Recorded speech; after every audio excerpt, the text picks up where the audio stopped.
የምትሉት የምታደርጉት በእውነት መስጊዳችሁን ታያላችሁ ከነገ ጀምሮ እንዴት እንደሚያንቀጠቀጥ ታያላችሁ። ያን ጊዜ መልስ ትሰጡታላችሁ።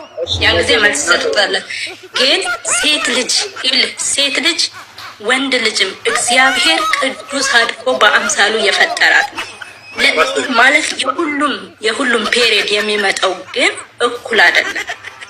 ሴት ልጅ ማለት ያላገባች በድንግልናዋ የምትኖር ያረለች እንደ ሴትያ ስም ማልኩሽ እስከጨርሽ አይደለ አንድ ቦለኛ እንድናወራ ደስ ይችላል። ያናደደሽ ምንድነው? ሴት ልጅ እርኩስ ተብላለች፣ ወንድ ልጅ ግን ቅዱስ ተብሏል። ሴት ልጅ ቅዱስ የተባለችበት ቦታ የት ነው? የለም ወፍ ካለ ሳይና እንጂ ሴት ልጅን እርኩስ ብሎ ጠርቷታል መጽሐፍ ቅዱስ። አዎ በደንብ አድርጎ ጠርቷታል። እናሳይሽ አሁን ቤቱን ያውና አንሽና አዎ እሺ መጽሐፍ ቅዱስ ይዘሻል? አዎ አለኝ፣ መጽሐፍ አለኝ። ግን አንድ ነገር ጠይቃችሁ እናንተ ጋር የትኛው እናንተ ጋር መልስ ይጀምራል። በነገራችን ላይ ታያላችሁ። አሁን እስትንፋሳችሁን ከእናንተ ሲነጥቅ ሲያስጨንቃችሁ እግዚአብሔር ታያላችሁ። እናንተ ሙስሊሞች ታያላችሁ። እግዚአብሔር ምስክሬ ነው የምታደርጉትን መስጊዳችሁን ገለባውጡ ሳያስጨንቃችሁ ዋይ ሳትሉ እውነት ታያላችሁ። እኔ አልናገርም። ጌታን የማመልከው እግዚአብሔር እሱ ታላቅ አምላክ እናንተን ፈጥሯችሁ፣ ግን እናንተ ግን በፈጠረ እናንተ አይደለሁም የማመልከው እግዚአብሔር ሄው አምላክ ነው። ሄው አይደለም ሞቶ ነበረ። እኔ ክርክር አልፈልግም። ይህን እናንተ የምታመጡት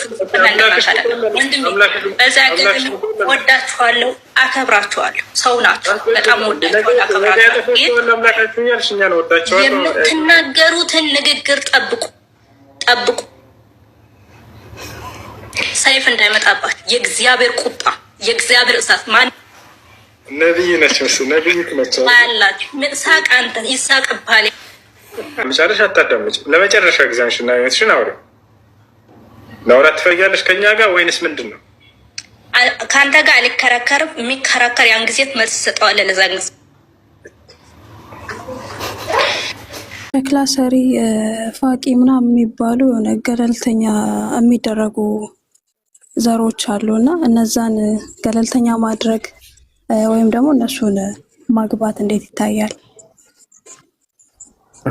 በተለምዶ ሀገራችን ላይ ሸክላ ሰሪዎችን ወይንም ደግሞ ብረት ቅጥቃጮችን የቡዳ ዘር ናቸው ምናምን በማለት ያገሏቸዋል።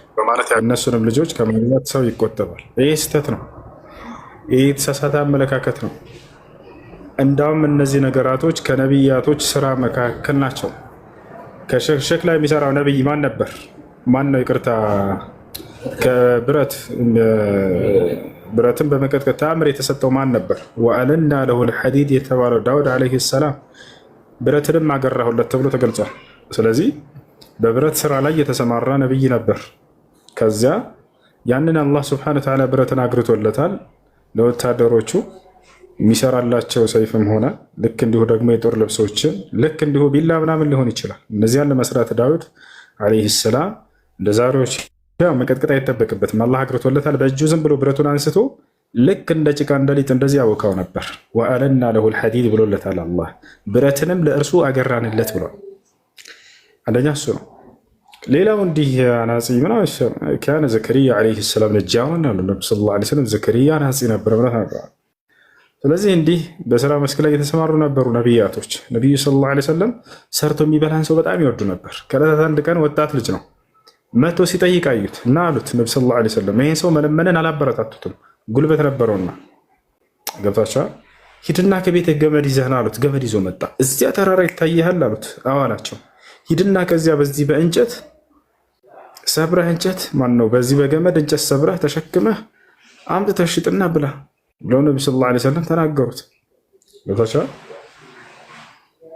ሊአን የሕተጢበ አሐዱኩም ፈየቢዑ ዛሊከ ወየእኩል ኸይሩን ለሁ ሚን አን የስአል ናስ ሰዋእን አዕጡሁ አው መነዑሁ አሉ ነቢ ሰለላሁ ዓለይሂ ወሰለም። ከማ ቃለ ነቢ ሰለላሁ ዓለይሂ ወሰለም አንዳቸው ሰዎችን ለምኖ ጠይቆ ከሚበላ እንጨትን ሄዶ ሰብሮ አምጥቶ ሽጦ ቢበላ የተሻለ ነው ለእርሱ ብሎ ተናገሩ። አያቸው እና ሰርቶ መብላት ነቢ ሰለላሁ ዓለይሂ ወሰለም ያበረታቱ ነበር።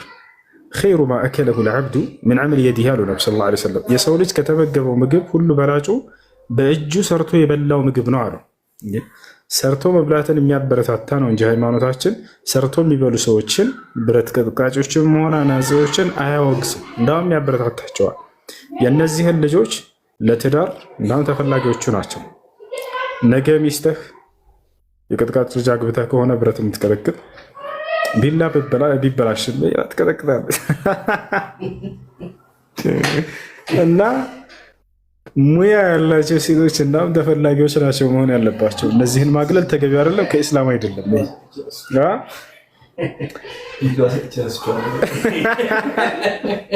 ስልምና ከስልምና ያወጣበት ምክንያት እየነገርከን ስለሆነ እስከ ያሲን ድረስ ቀርተሃል አይደለም?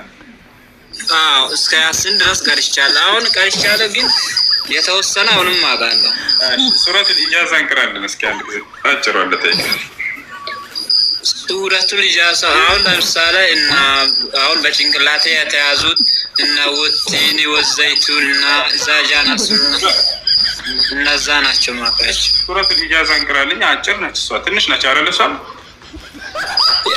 አሁን ቆይቻለሁ። 5 ዓመት ነው ከምረን ነው እግዚአብሔርን 5 ዓመት 6 ዓመት ሰማን እኮ ታሪክ። አሁን ለምሳሌ ይኸውልህ ዛጃና ሱላይ ወልፈት ወረይተናስ ወድኩሉና ይዝንላ ያስዋጭ ያን ሁሉ ጨርሻለሁ። እስከ ያሲን ጨርሼ ረሳሁት። አሁን ከዛ ወዲህ ተመልሼ አላነበብኩም። ከምረን ነው እግዚአብሔር።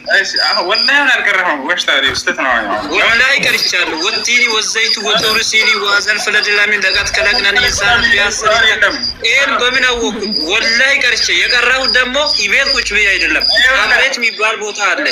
አብሬት ሄጄ ነው የቀረሁት ማለት ነው። ውስያ አንድ ጊዜ ሶሊ አረብኛ ስንት ፊደል አለ? ስንት ፊደል ነው ያነበብከው ቃይዳ ላይ? አረብኛ አሁን ፊደሎቹ አሊፍ ባታ ሳሃጂም ላ ያን ሁሉ አውቃለሁ። የስንት ፊደል አለ ቃይዳ ላይ? ቁርአን ላይ እኮ ገና ነህ አንተ። እሱን ተው ወላሂ ቀርቻለሁ እግዚአብሔርን። ስንት ፊደል ቀራ ቃይዳ ላይ? ፊደል ነው ቀራው። ፊደሎቹን አላስታውስኩም፣ ረስቻለሁ። ኧረ ኢትዮጵያ የሆነ አንተ ነሳ ግባ። ምንድን ነው የሚለው? አሁን አልቀራህም እያልከኝ ነው ወይስ ሙስሊም አልነበርክም እያልከኝ ነው? እግዚአብሔርን እላለሁ። አንድ ያቆቃ ይኸውልህ አሁን ከዚህ በኋላ እንደዚህ አይነት ነገር ተው። ክርስቲያኖች ማታም አንድ ልጅ መጣ፣ ጭራሽ የማታው ኡስታዝ ብሎ ነው ስሙን የጻፈው። አዝነኛላ። እሺ በምን ላሳምን? እግዚአብሔርን አብሬት ሄጄ ነው ቀረሁት። ሁሴን አብሬት የሚባል ቦታ ታውቃለህ? ጉራጌ ክልል። አዳምጠኝ እሺ። ይኸውልህ አሁን ሱረቱል ኢጃዛ እንቀራልኩ ኢዛጃ አልከኝ። ሱረቱል ኢጃዛ የሚባል የለም፣ ማውቄ ነው የሌለ ነገር የጠየቅኩ። አላቆም አላልኩም። ምን አላቆም? ረስቻለሁ። አላቆም ኢዛ ጃአ ነስሩላሂ ወልፈት ወረይተናስ የድኩሉነ ፊዲኒላሂ አስዋጃ ያን ብዙ አውቃለሁ። ወላሂ ተንኮ እንደሱ ምን ቁርአን የለም። ኧረ በስመ አብ ወልድ እንደሱ የሚባል ቁርአን የለም። ኢዛ ጃአ ነስሩላሂ ወልፈት ወረይተናስ የድኩሉነ ፊዲኒላሂ አስዋጃ ይሄ በቁርአን የለም።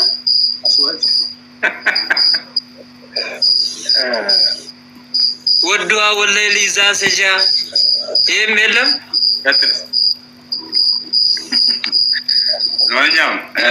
ከረቡከ ወማ ቀላ ወለላኪረቱ ከይሩ ለከ ሚነል ኡላ ወለሰይፈ ዩዕጢከ ረቡከ ፈተርዳ ይሄም የለም። በኢየሱስ ይሄ ሌላ ሃይማኖት መሆን አለበት፣ ሙስሊም አይደለም ማለት ነው የእናንተ። እኔ ቀራውስ አብሬት ሄጄ ጉራጌ ክልል አንዳንዴ ሶሊ መጀመሪያ ማውጣት የጀመረው ምንድነው? በኢትዮጵያ ላይ እኔ ከስልምና ያወጣሁበት ምክንያት በአማርኛ ቁርአን የለም ማለት ትርጉሙ ስላላወቅኩ ነው። በቃ አይደለም አንተ እዚህ ያለ ማለት ነው። ወላሂ ሁሉም ክርስቲያን ያውቃል በአማርኛ እንዳለ ቁርአን። አይን ያወጣውሽት በአማርኛ አለ። እኔ አላየሁም። እውነቴን ነው የምልህ። አየሁ አልዋሽም እኮ አይደለም። ጠይቅ። ይሄን ካላወቅህ አለ ወይ ብለህ አንተ እግዚአብሔርን ትመስላለህ አልሽኝ አይደለ? አላህ ምን አይመስልም? ፍጥረት ሁሉ እግዚአብሔር ይመስላል። በጣም ጥሩ። ስለዚህ እግዚአብሔር ልክ እንደኔ ነው ማለት ነው። ፍጥረት ሁሉ ነው የሚመስለው እግዚአብሔር። መልኩ ነን እኛ፣ መልኩ ነን። እኔ አሁን የማን መልክ ይዘሻል ብትለኝ እኔ እግዚአብሔር ፍጡር ነው። መጀመሪያ አዳም ሔዋን ከመውጣቷ በፊት አጥንት ከመውጣቷ በፊት እና ሔዋን ከመሰራቷ በፊት ሰው የሚል ማንነት ነው የነበረ። ሰው ነው። ከአዳም እንቅልፍ ከወሰደው በኋላ አጥንቱን ከወሰደ በኋላ ሔዋንን ካበጃት በኋላ ወንድና ሴት ሆነ እንጂ መጀመሪያ እግዚአብሔር ዘፍጥረት ላይ ስታነበው ሰው እንፍጠር አለ። ሰው ፈጠረ። እግዚአብሔር ሰውን ከሆነ የሚመስለው ወንድ ነው የሚመስለው ወይንስ ሴትን ነው የሚመስለው? ሁለቱ የተለያዩ ሰው ነው የሚመስለው። አሁን አንተ አዳም ነገርኩህ እኮ ይህንን ጥያቄ እንደምታነሳ አውቄ ነው የመጀመሪያ የነገርኩህ። አዳም መጀመሪያ ሲፈጥረው ሔዋን ውስጡ ነበረች፣ አልወጣችም ነበረ። አጥንቱ አልተገነጠለም ነበረ። ሴት ሆኖ አልተሰራችም ነበረ። እሱ ማስረጃ እንደሆነ መጽሐፍ ቅዱስ ላይ ባነብ ጥሩ ነው፣ ለአንተም ለእኔም እንዳልስት ማለት ነው። ዘፍጥረት ላይ ሄደህ ስታይ እግዚአብሔር ሁሉ ነገር ከፈጠረ በኋላ ሰማይን ፈጠረ። ይሁን አለው፣ ሁን አለው፣ ሁን አለው፣ ሁን አለው። በቃሉ ነው የፈጠረው፣ በድምፅ ነው የመጣው። ኦኬ። አዳም ላይ ሲደርስ ግን እግዚአብሔር ለአዳም በእጁ ነው ያበጀው፣ በእጁ ነው የሰራው። ሰው በመልካችን በአምሳላችን እንፍጠር ብለው ሰው ሆኖ ሲፈጥረው ሔዋን ከአዳም ውስጥ አልወጣችም ነበረ። ሔዋን ውስጥ ነበረች። ሔዋን አዳም ጋር ነበረች። ሰው ነች። ሰው ብለህ ስትጠራ ወንድ ነህ ሴት ነህ አትለውም፣ ሰው ነው። ሔዋን ግን አጥንቷ ተገንጥሎ ወጥቶ ተሰርቶ ሴት ሆና ማርገዝ፣ መውለድ፣ ማማጥ እንድትችል አድርጎ እግዚአብሔር ሲፈጥራት ሲያበጃት በእጁ ሲሰራት ምን ሆነ? ወንድና ሴት ሆነ። መጀመሪያ ከእንቅልፉ ሲነቃ አዳም አያት። እቺ አጥንት ከአጥንት የተገኝታለች፣ ስጋዋ ከስጋ የተገኝተውና ሴት ትባል ብሎ ሴት የሚል ስም ያወጣላት አዳም ነው፣ እግዚአብሔር አይደለም። እኔ ማንን ትመስያለሽ ብትለኝ ኢየሱስ ማንን መስሎ ነው የመጣው? አሁን አላህ አንተ አላህ ምን ይመስላል ብዬ ብጠይቅህ አላህ ማንን ነው የሚመስለው? ባህሪው ምንድን ነው ብትለኝ አሁን የኔ አምላኬ ባህሪው አምላክሽ ምንድን ነው ብትለኝ ባህሪው ቸር ነው፣ የዋህ ነው፣ ፈዋሽ ነው፣ አዳይ ነው እልሃለሁ። ለምን? እኔ በምድር ላይ እየኖርኩኝ ኢየሱስ በምድር ላይ ያደረገው ከሰው ከወንድና ከሴት የሆነ ማንነት ይዞ አይደለም የመጣው። እግዚአብሔር ኢየሱስ ይዞት የመጣው ማንነት ከሰማይ መለኮታዊ የሆነ ማንነት ነው። የሰው መልክ ይዞ ነው የመጣው። የሰው ማንነት ነው ኢየሱስ ይዞ የመጣው።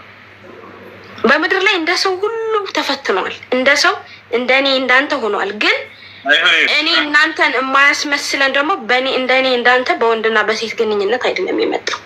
ይሄ ለየት ያደርገዋል። አንዴ በፈጠረሽ ኢየሱስ ክርስቶስ በስንተኛ ቀን ነበር የተገረዘው ይላል መጽሐፍ ቅዱስ። ሊገርዙት ወሰዱት እንጂ ተገርዞ ነው የነበረው። ኢየሱስ አልተገረዘም። የተገረዘ ነው ሲጀመር። እንደኔ እንዳንተ አይደለም አልኩ እኮ መለኮት ነው። ወለደ የተገረዘ የቱ ነው? እንደዛ የሚል የቱ ጋር ነው? ሲወለድ ተገርዞ ነው የተወለደ የሚል አሳይሃለሁ። አሁን ዘፍጥረት ላይ ስለነበርኩኝ እሱን አንብቤልህ ወደ እንትን እሄዳለሁ። በጠየቁ ላይ አንድ ሰው ሲሞት አላህ ይርሐመው በማይባልበት ምክንያት ያኔ እኔንም አንድ ሰው ሲፈጠር ሙስሊም ነው ብሎ ከተፈጠረ እኔ ስፈጠር ሙስሊም ነው ብለህ ታምናለህ? እኔና ስለዚህ አላህ የፈጠረኝን አላህ ይቅር ይበልህ ብትለኝ ምን ችግር አለው? እሺ ይኸውልህ አሁን አንድ ሰው ክዶ ቢሞት ወደ ገሃነም ነው የሚሄደው አልከኝ አይደል? ቅድም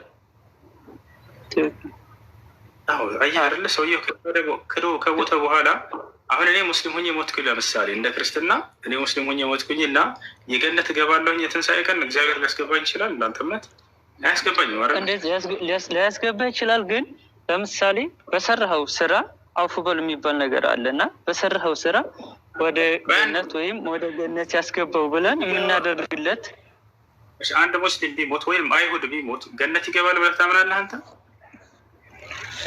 ያኔ እንዲገባ ጸሎት የማድረግ ወይንም ፈጣሪህን የመለመንትን አለ ወይም ይቅር ይበለው ትላለህ። ክዶ ለሞተ ሰው አትልም ሳይሆን ይገባል ወይ ገነት ይገባል ያ ሰው ክዶ የሞተ ሰው በእምነትህ? እሱ ፍርዱ ከላይ ነው። ፍርዱማ ከላይ ነው። ነገር ግን ይኸውልህ ሕግና ስርዓት መጽሐፍህ ላይ ተቀምጧል አይደለ? ማን ገነትን ያመነ የተጠመቀ ይድናል ብሏል አይደለ? ለምሳሌ በቃ ልምጣለህ። ያላመነ ያልተጠመቀ ይፈረድበታል አይደለ? አንድ ሰው ሳያምንና ሳይጠመቅ ሞተ፣ ይሄ ሰው ሊድን ይችላል ወይንስ አይድንም ተብሎ ተደምድሟል መጽሐፉ ላይ? አይድንም ነው የሚለው። በቃ አለቀ። ስለዚህ ያን ሰው አይድንም የሚልን ነገር አይድንም የሚለውን ነገር ይቅር ይበለው። ይቅር እሺ አይድንም ተብሎ የተጻፈን አካል እንዲድን ጸሎት ማድረግ ይቻላል እያልክ እኮ ነው። አዎ ማለት አሁን አንተ የሆነ መጥፎ ነገር ሰርተህ ሞትክ፣ ያንን ይቅር ይበለው ብለህ በቃ ያለውን ነገር ይህን ነገር ይቅር ይበለው። ሰው እኮ አይድንም ተብሎ በመጽሐፍህ ተፈረደበት እኮ። መጽሐፍህ ላይ ያላመን ማለት እኮ ጀሃነም ገብቶ ይቀራል ማለት አይደለም። አይድንም ማለት እኮ ጀሃነም ገብቶ ይቀራል ማለት አይደለም። ስለዚህ አንድ ከሃዲ ቢሞት በእምነትህ ወደ ገነት ይመለሳል ማለት ነው። ጀሃነም ተቀጥቶ አይደለም ፍርዱን ተቀብሎ አረ እንደዚህ ብሎ የሚያስተምር የለም አይደለም። እኔ ሁሉ ነገር ነው ያኔ እኔ ክርክር አልችልም። ወደዚህ ባታረግ አሪፍ። እኔ አሁን እየጠየቅኩ ያለሁት አንድ ሰው ሞተ ወይም አንድ አዳምጠኝ፣ አንድ ሰው ሞተ፣ ፍርድ አለው። ፍርዱ ከላይ ነው የሚሰጠው። ግን አንተ በሃይማኖትህ ያነ ሰው አላህ ነው የፈጠረው ብለህ ካመንክ አላህ ይቅር ይበለው ብለህ ብትናገር በአንተ ላይ ችግሩ ምንድን ነው? ይኸውልህ ኃጢአት ለሁለት ይከፈላል። እሺ ክህደትና ከክህደት በታች ያሉ ወንጀሎች አሉ። አምላክ ክዶ የሞተ ሰው ምንም አይነት ምህረት እንደማያደርግለትና ገሃነም እንደሚያስገባው ለዘላለም ወስኗል። ነገር ግን ከክህደት ውጭ የሆኑ ወንጀሎች አሉ። ያን ከሆነ ሰውየው አዎ ይቅር በልለት ብዬ ለብንለታለሁ፣ ችግር የለውም። እነዚያን ይቅር እንደሚላቸው በቃሉ ላይ ስለነገር ኢነላሃ ላ የግፊሩ አንዩሽረከ ቢሂ አለ አምላክ። አላህ ሲናገር በእኔ ላይ አጋርቶ ወይንም እኔን ክዶ ለሞተ ሰው አልምርም ብሎ ተናግሯል። ይህ ገሃነም እንደሆነ ቀደም አንተ ስትናገር መጽሐፉ ላይ ያላመነ ግን እያለ ይናገራል፣ ይፈረድበታል ብሎ 4 ነጥብ አድርጓል።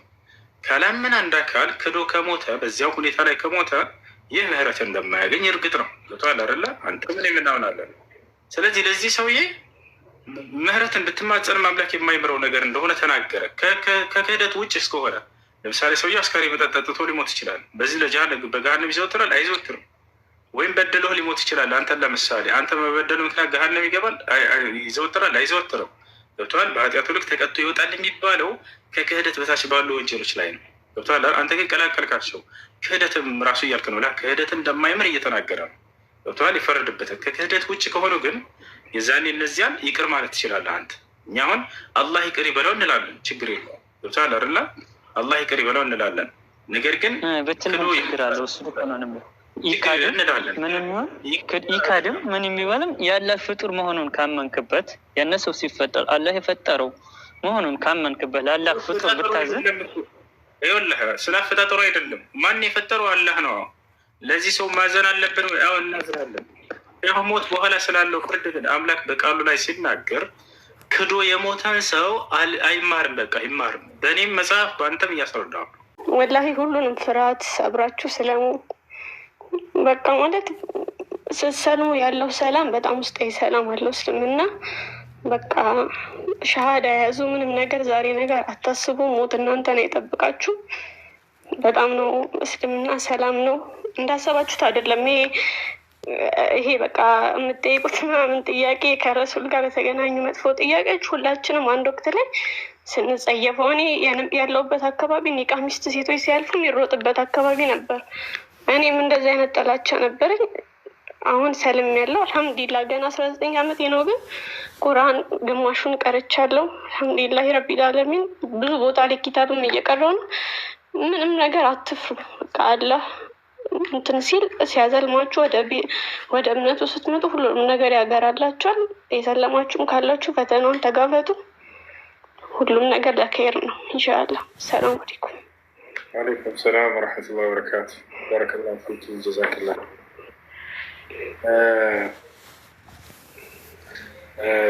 አንድ በስርዓት ልንገራችሁ። ነቢያችን ሰለላሁ ዐለይሂ ወሰለም ለሰለሙ ልጆች በሚደርስባቸው መከራ፣ በሚደርስባቸው መገለል፣ በሚደርስባቸው እንግልት ምንዳቸው ጀነት እንደሆነ ቃል በቃል ነቢ ሰለላሁ ዐለይሂ ወሰለም ተናግረዋል። ከታገሱ በእምነታቸው ላይ እና ከዛም የሰዎች ወቀሳ ወደኋላ እስካላላቸው ድረስ እነዚህ ጀግኖች መጨረሻቸው ጀነት እንደሆነ ነቢ ሰለላሁ ዐለይሂ ወሰለም ቃል በቃል ተናግረዋል። በነቢያችን ሰለላሁ ዐለይሂ ወሰለም ጊዜ አዛ እየተደረጉ የነበሩ አማኞች ነቢ ሰለላሁ ዐለይሂ ወሰለም ባጠገባቸው እያለፉ የተናገሯቸው በስርዓት ቃል አለ። ያ በስርዓት ለዚያ ትውልድ ብቻ ሳይሆን እስከ ዓለም ፍጻሜ ድረስ ለሚመጡ አማኞች ነው። በእምነታቸው ምክንያት መከራ ለሚደርስባቸው ሰብረን የአለ ያስር ፈኢነ መውዒደኩም አልጀና ነበር ያሏቸው።